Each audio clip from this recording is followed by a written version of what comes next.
of the matter on which the Honorable Marcoleta rises. I wish to formally react to the speech of the good mayor of the city of Baguio, Benjamin Magalong. The Speaker, the Honorable Marcoleta has 10 minutes. Thank you, Madam Speaker. The Bible says, do not judge, and you will not be judged. Do not condemn, and you will not be condemned. On July 3, 2023, the City Mayor of Baguio spoke before the personnel of the Philippine National Police at its headquarters in Quezon City in its flags raising ceremony. Initially, Madam Speaker, he spoke about technology and governance, how local governments can enhance the way they govern, the way they process, the way they manage local government units. Surprisingly, he discarded, as he said, his prepared speech, and he allegedly talked from his heart and from his mind. He talked about the mounting national budget of the country. He said about 13.86 trillion pesos, taking swipe at the former President Rodrigo Duterte, saying that in his term, the national budget rose to 142%. And he said he's very much worried. He said that only a few raise hell. And at that point, he said that he himself and some of his colleagues in the PNP are prepared to contribute reasonable part of their pension to address the national budget. But suddenly, he turned and pointed an accusing finger to the legislature. Mabuti po, Madam Speaker, basahin ko po yung parte ng kanyang sinabi. Ito po, and I quote, "Pero nakakalungkot, nothing have we heard from our legislators that they are willing to give up their pork barrels. Nakakalungkot na meron na nga silang tinatawag na porsyento sa bawat project, hindi pa nagsawa. May porsyento na nga sila pa ang contractor, sila pa rin ang supplier. Hintayin natin kung anong sasabihin ng ating mga magigiting na legislators. Hintayin natin silang magsalita. Hopefully, one of them will come out in the open and tell us it is about time that legislators should also give a big contribution to address a national government issue, especially on our national debt." Big words, Madam Speaker. It is as if the good mayor of Baguio would like to portray himself as the knight in shining armor, armed with a silver bullet to address corruption in this country. I'd like to believe that he is trying to project himself as the Hercules of Greece in mythology, who has tried to cleanse the Augean stables, the modern reference of graft and corruption, Madam Speaker. And so this representation initially reacted in his program several days ago. Armed with the annual audit report of COA ending December 31, 2022, this representation pointed out that 347 development projects prioritized by the city of Baguio were never implemented. They are worth 943 million pesos, Madam Speaker. So the intended purpose, the intended socio-economic and environmental services to the targeted beneficiaries were not delivered. A portion of that audit report Madam Speaker, also showed that 40 of the ongoing partially implemented projects were terminated because they incurred substantial negative slippage. 26 of them valued 40 million pesos, incurred negative 15%. What does this mean, Madam Speaker? This means that there is no actual monitoring and supervision of the projects. The COA said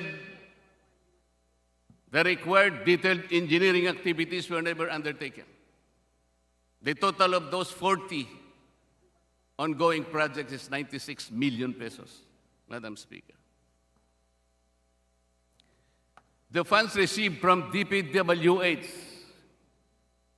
intended to construct a multipurpose building and the athletic oval bowl in Burhan Park, Madam Speaker, were used to pay the progress billing of a separate city project in violation of the project's Memorandum of Agreement and in violation of the GAA of 2021. That's diversion, Madam Speaker.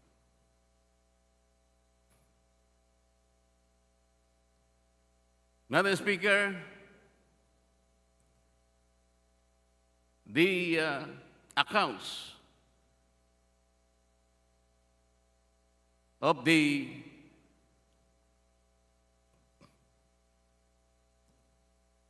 special education tax and the real property tax amounting to 456 million pesos could not be ascertained. Why? Because of the unreconciled difference between the reported balance of the city accounting office and the reported tax due of the city treasury office in the amount of 265 million pesos, or a discrepancy of some 191 million pesos.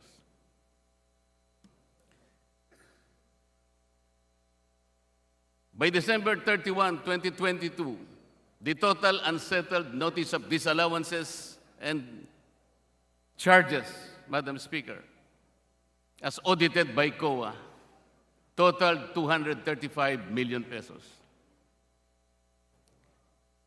Even the local disaster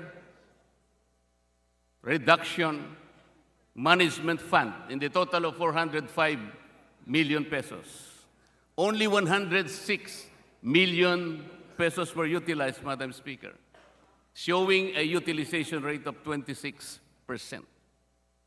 Why? Why do they have to withhold the services that are due to the constituents of Baguio?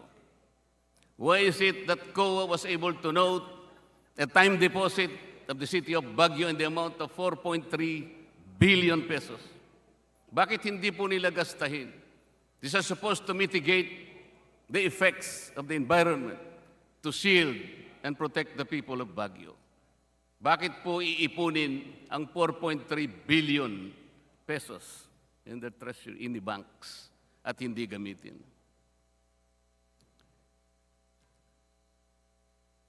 Hinamon ko po siya sa aking program, sabi ko, if you're listening, Mayor Magalong, okay naman po yung contribution ng inyong pension, kung gusto po ninyo.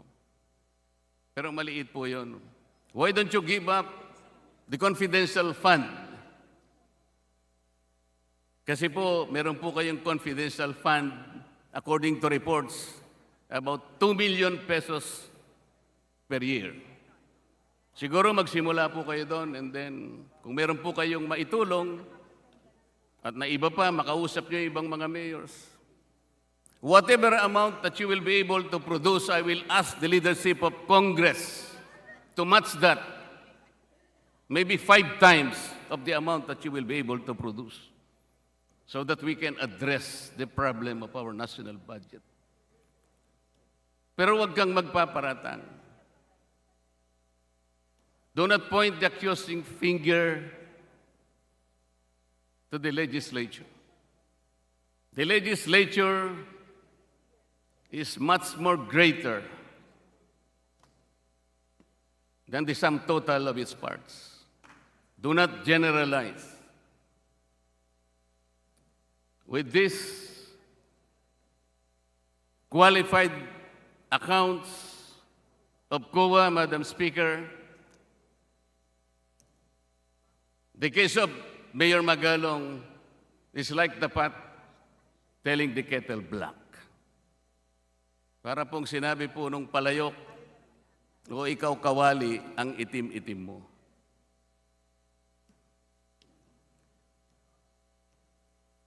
Nasabi ko rin po sa programa ko, Madam Speaker, na maraming illegal gambling dyan sa'yo.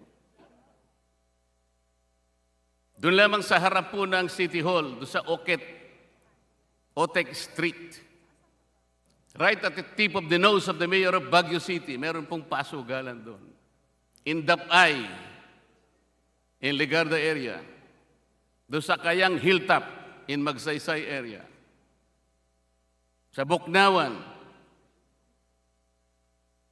ang dami pong pasugalan. Inamin niya po yun. Sabi niya, hindi ko naman problema yung mga pasugalan. Trabaho ng pulis yan. Sino po ba ang naglalagay ng pulis sa isang syudad, Madam Speaker? Hindi naman ako kanya kumukuha kung ano man ang nagaganap sa pasugalan. Kung hindi ka nagkakaroon, bakit hindi mo ipasara o ipatigil? Masyado naman yatang obvious yun. Sabi pa niya, Madam Speaker, huwag niyong pakikialaman ng Baguio. Ayaw mo palang pakialaman ng Baguio, ba't pinakikialaman mo ang legislature? Did he forget, Madam Speaker, that Congress, aside from legislative functions, meron po tayong dalawa pang natitirang functions. This is the power to conduct inquiry in aid of legislation, as well as the oversight function of Congress. Kaya po natin silang ipatawag. Wag po niyang sasabihin na wag pakialaman ang Baguio. Dahil hindi naman sa kanya ang Baguio.